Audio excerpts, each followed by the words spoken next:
Might have.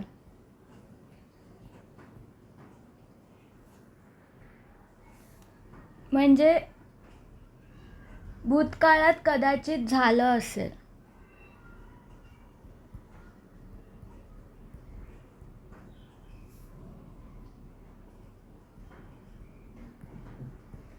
भूतकाळात कदाचित झालं असेल.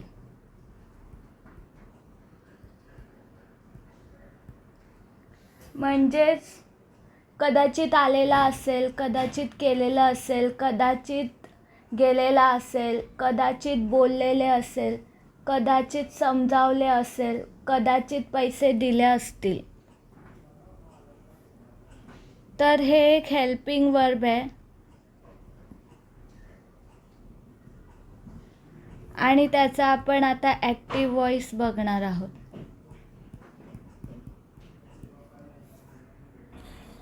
तर एक वाक्य घेऊया. तो तिथे कदाचित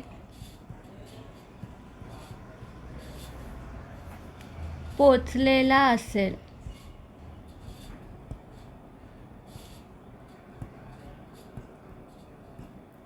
माईट हॅव. तर हे एक पॉझिटिव्ह सेंटेन्स आहे.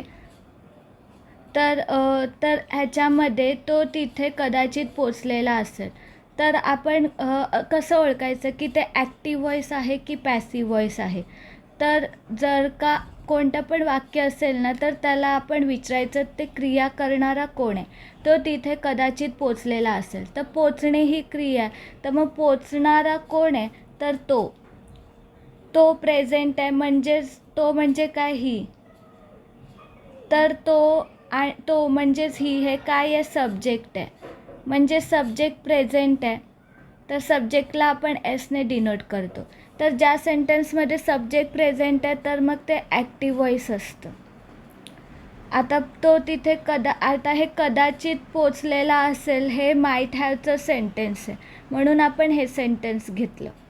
म्हणजे कदाचित भूतकाळात कदाचित झालं असेल, तर मग कदाचित पोचलेला असेल हे माईट हॅवचं सेंटेन्स आहे. आणि पोचणे हे वर्ब आहे. पोचणे हे वर्ब आहे. पोचणे म्हणजे रीच. तर मग ते कसं आहे, रीच रीच रीच. वर्ब 2 आणि वर्ब 3ला ईडी लागेल आणि हे वर्ब 1 आहे. तर मग आता आपण ह्याच्यामध्ये आता हे पोचणे म्हणजे रीच रीच रीच्ड. हे जे वर्बचे 3 फॉर्म आहेत, वर्ब 1, वर्ब 2, वर्ब 3, हे आपल्याला कसं समजेल. तर एक आपण ह्या चॅनलवरती वर्बची प्लेलिस्ट बनवली आहे. त्याच्यामध्ये आपण 10 व्हिडिओ टाकलेत. प्रत्येक व्हिडिओमध्ये 10 वर्ड्स आहेत. तर त्याच्यामध्ये सध्या डेली यूजसाठी डेली स्पीकिंगसाठी, इंग्लिश स्पीकिंगसाठी जे वर्ब्स लागतात, जे सेंटेन्स बनवायला जे वर्ब्स लागतात ते वर्ब्स दिलेले आहेत. तर त्याच्यामधून तुम्हाला हे वर्ब्स मिळतील आणि त्या वर्ब्सचं वर्ब 1, वर्ब 2, वर्ब 3 फॉर्म सगळे फॉर्म दिसतील. आणि मराठीतून आणि इंग्लिशमधून तुम्हाला त्याचं ट्रान्सलेशन बघायला भेटेल आणि त्या वर्डचा वापर करून आपण सेंटेन्स प्रॅक्टिस करणार आहोत. तर मग आता आपण ह्याचा फॉर्म्युला बघूया माईट हॅवचा. तर पॉझिटिव्ह, तो तिथे पोचलेला, तो तिथे कदाचित पोचलेला असेल. हे आपण सेंटेन्स घेतलं. आता आपण ह्याच्यात फॉर्म्युला पुट करू. Subject plus might have plus verb 3 plus object. तर सब्जेक्ट आहे तो म्हणजे ही. मग नंतर माईट हॅव. माईट हॅव हे हेल्पिंग वर्ब आहे ना, ज्याचा आपण फॉर्म्युला बघतोय. नंतर वर्ब 3, वर्ब आहे पोचणे म्हणजे माईट हॅव म्हणजेच कदाचित झालं असेल, तर मग कदाचित पोचलेला असेल हे वाक्य, म्हणून हे माईट हॅवचं फॉर्म्युला. मग आता सब्जेक्टच्या नंतर आपण माईट हॅव लिहिलं. आणि आता वर्ब थर्ड. वर्ब काय आहे? पोचणे. त्याचं थर्ड फॉर्म काय बघितलं आपण? रीच ना. रीचला ईडी लागतं वर्ब थर्डमध्ये. आणि हे पोचणे म्हणजे रीच, हे आपल्याला वर्बच्या प्लेलिस्टमध्ये पोचणे, त्याच्या पुढे रीच असं दिसेल. तर असे 100 वर्ड्स मिळतील तुम्हाला पोचणेसारखे अजून 100 वर्ड्स मिळतील. तर त्याचं तुम्हाला सेंटेन्स बनवायला यूज होईल. ही माईट हॅव रीच. आणि ऑब्जेक्ट काय आहे? तिथे म्हणजे देअर. तो तिथे कदाचित पोचलेला असेल. ही माईट हॅव रीच देअर. आता आपण निगेटिव्ह सेंटेन्स करूया. ह्याला निगेटिव्हमध्ये कन्वर्ट करूया या मराठी वाक्याला. निगेटिव्ह. तो तिथे कदाचित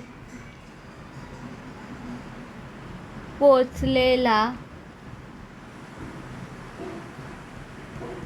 नसेल.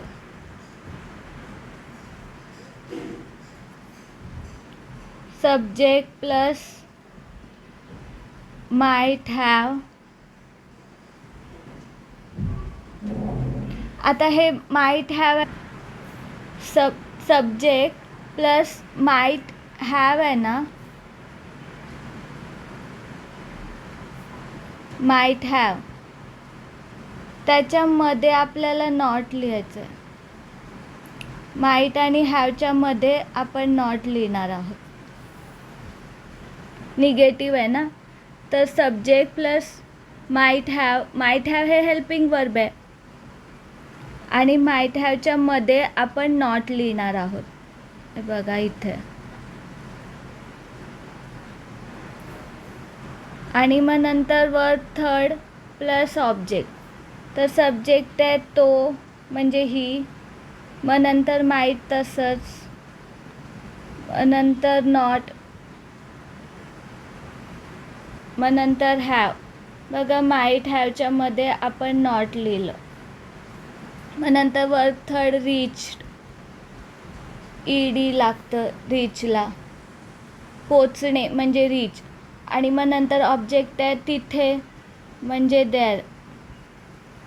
He might not have reach there. तो तिथे कदाचित पोचलेला नसेल. He might not have reach there. आता आपण ह्या मराठी सेंटेन्सला क्वेश्चन पॉझिटिव्हमध्ये कन्वर्ट करूया. तर क्वेश्चन पॉझिटिव्ह आहे. तो तिथे कदाचित पोचलेला नसेल. तर आता क्वेश्चन आहे ना, तो तिथे कदाचित पोचलेला. हां, क्वेश्चन विचारताना सॉरी एक मिस्टेक झाली. आपण परत बघूया क्वेश्चन पॉझिटिव्ह. क्वेश्चन पॉझिटिव्हचं बघा. तो तिथे आपल्या क्वेश्चन पॉझिटिव्हमध्ये आपण क्वेश्चन विचारणार आहोत ना, तर कसा क्वेश्चन विचारणार? त्याच मराठी वाक्याला आपण क्वेश्चन फॉर्ममध्ये कन्वर्ट करायचं. तो तिथे कदाचित पोचलेला असेल का, असं. पण नंतर त्याचा फॉर्म्युला माईट पहिलं येणार ना. पहिलं सब्जेक्टच्या नंतर माईट यायचं. आता क्वेश्चन आहे तर मग माईट पहिलं येणार, मग सब्जेक्ट येणार. मग might plus subject plus have plus verb third plus object आणि क्वेश्चन मार्क. तर मग आता इथे माईट लिहूया. माईट ही सब्जेक्ट आहे ही, आणि मग हॅव. म्हणजे बघा माईट आणि हॅवच्या मध्ये आपण ही लिहिलं. म्हणजे माईट आणि हॅवच्या मध्ये आपण सब्जेक्ट लिहिलं. तर मग might he have, verb third reach. Might he have reach, object आहे देअर, क्वेश्चन मार्क. तो तिथे कदाचित पोचलेला असेल का. Might plus subject plus have plus verb third plus object. तर might plus he, might he have reach there. तो तिथे कदाचित पोचलेला असेल का. माईट आपण माईटने क्वेश्चन आहे म्हणून माईटने स्टार्ट केला आणि सब्जेक्ट नंतर लिहिला माईटच्या बाजूला. म्हणजे माईट हॅवच्या मध्ये आपण सब्जेक्ट लिहिला, माईट हॅवच्या मध्ये आपण ही लिहिला आणि मग नंतर जसंच्या तसं रीच वर्ब थर्ड आणि ऑब्जेक्ट रीच दॅर. मग नंतर आता क्वेश्चन निगेटिव्ह बघू. क्वेश्चन निगेटिव्ह आहे, तो तिथे कदाचित पोचलेला नसेल का. तो तिथे कदाचित पोचलेला नसेल का. मग नंतर आहे मग त्याचं हे फॉर्म्युला आहे माईट प्लस पहिलं माईटने क्वेश्चन निगेटिव्ह आहे ना हा, तर मग माईटने स्टार्ट होणार क्वेश्चन, सब्जेक्ट त्याच्या बाजूला येणार. पॉझिटिव्ह निगेटिव्हमध्ये सब्जेक्ट पहिला लिहितो, माईट नंतर लिहितो ना, पण क्वेश्चन आहे तर माईट पहिलं लिहिणार, सब्जेक्ट त्याच्या बाजूला लिहिणार. आणि हा क्वेश्चन निगेटिव्ह आहे तर सब्जेक्टच्या बाजूला नॉट. आणि मग नंतर हॅव म्हणजे माईट हॅव हे हेल्पिंग वर्ब आहे, तर माईट हॅवच्या मध्ये आपल्याला काय काय लिहायचं आहे. माईटच्या बाजूला सब्जेक्ट आणि सब्जेक्टच्या बाजूला नॉट.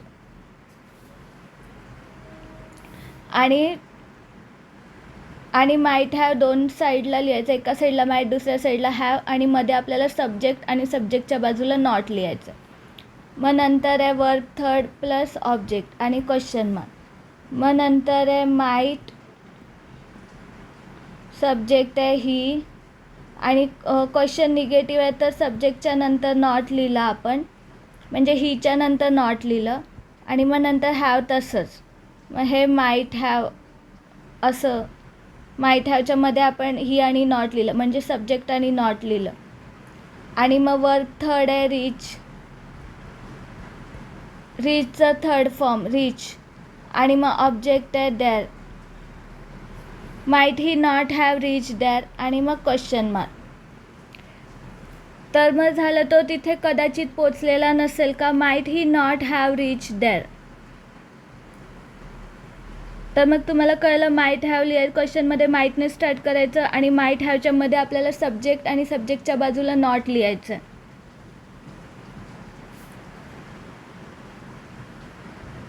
याच्या बाजूला पहिलं सब्जेक्ट लिहा, त्याच्या बाजूला नॉट लिहा सेकंड.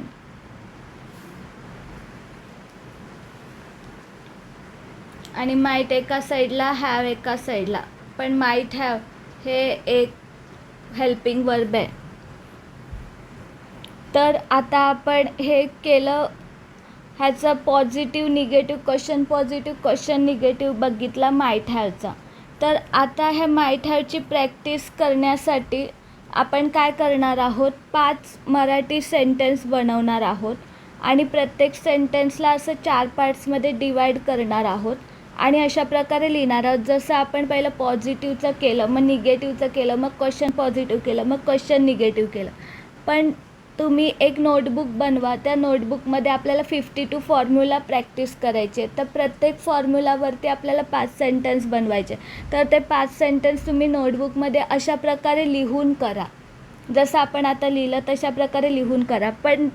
पण तुम्ही कशा प्रकारे सेंटेन्स बनवणार तर त्याच्या एक्झाम्पलसाठी उदाहरणार्थ मी तुम्हाला आता 5 सेंटेन्स सांगते आणि ते 5 इंग्लिशमध्ये ट्रान्सलेट करून दाखवते, पण तुम्हाला असं प्रॉपर लिहून करायचं आहे. पॉझिटिव्ह निगेटिव्ह क्वेश्चन निगेटिव्ह आणि मध्ये फॉर्म्युला पुट करायचा आहे आणि मग खालती इंग्लिश ट्रान्सलेट करायचं आहे. पहिलं मराठीमध्ये असं 4 पार्ट्समध्ये ते वाक्याला कन्वर्ट करायचं आहे.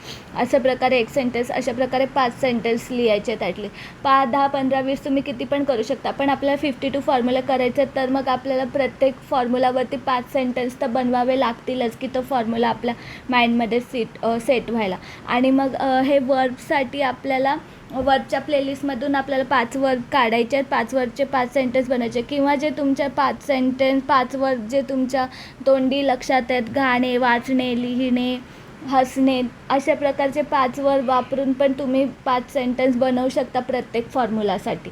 पहिला फॉर्म्युलाची प्रॅक्टिस होणं गरजेचं आहे. नंतर मग एकदा फॉर्म्युलाची प्रॅक्टिस झाली की मग वर्बची प्रॅक्टिस तुम्ही नंतर तोंडी पण करू शकता.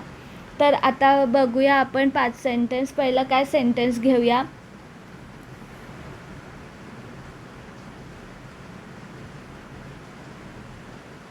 ती कदाचित गेलेली, ती तिथे कदाचित गेलेली असेल. ती तिथे कदाचित गेलेली असेल. तर she might have gone there. मग नंतर निगेटिव्ह, ती तिथे कदाचित गेलेली नसेल. She might not have gone there. मग नंतर क्वेश्चन पॉझिटिव्ह, ती कदाचित तिथे गेलेली असेल का. Might she have gone there. मग नंतर क्वेश्चन निगेटिव्ह, ती तिथे कदाचित गेलेली नसेल का. Might she not have gone there question mark. मग असं एक सेंटेन्स झालं. आता हे तुम्हाला प्रॉपर लिहून करायचं. मी असंच एक्झाम्पलसाठी तुम्हाला तोंडी सांगितलं, पण तुम्हाला लिहूनच करायचं. तर आपण अजून एक सेंटेन्स बघूया.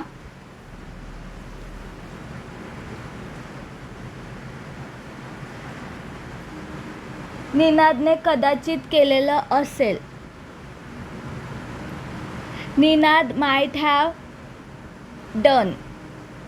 निनादने कदाचित, निगेटिव्ह, निनादने कदाचित केलेलं नसेल. Ninad might not have done. मग नंतर क्वेश्चन पॉझिटिव्ह, निनादने कदाचित केलेलं असेल का. Might Ninad have done question mark. मग नंतर क्वेश्चन निगेटिव्ह, निनादने कदाचित केलेलं नसेल का. Might Ninad not have done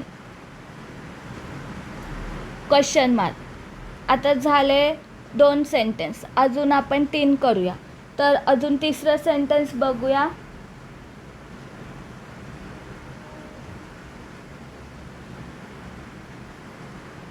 त्यांनी कदाचित पैसे चुकते केले असतील किंवा पैसे दिले असतील. पैसे देणे किंवा पैसे चुकते करणे म्हणजे पे. तर मग त्यांनी कदाचित पैसे दिले असतील. They might have paid. Pay, paid, paid. Paid वर्बचं थर्ड फॉर्म आहे paid. They might have paid. मग निगेटिव्ह, त्यांनी कदाचित पैसे दिले नसतील. They might not have paid. मग नंतर क्वेश्चन पॉझिटिव्ह, त्यांनी कदाचित पैसे दिले असतील का. Might they have paid. मग नंतर क्वेश्चन निगेटिव्ह, त्यांनी कदाचित पैसे दिले नसतील का. Might they not have paid question mark. मग आता हे तिसरं सेंटेन्स झालं. आता आपण अजून एक चौथा सेंटेन्स बघूया की आपण काय वेगळे सब्जेक्ट आणि वेगळे वर्ब वापरून कसं बनवायचं ते.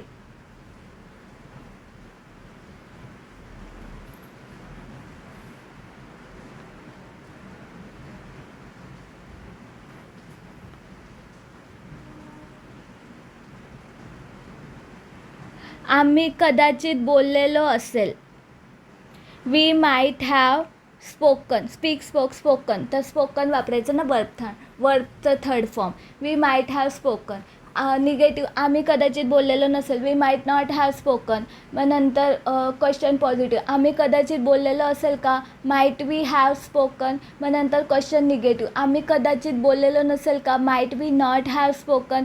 मग आता हे झालं चौथा सेंटेन्स. आता आपण अजून एक 5वं सेंटेन्स बघूया.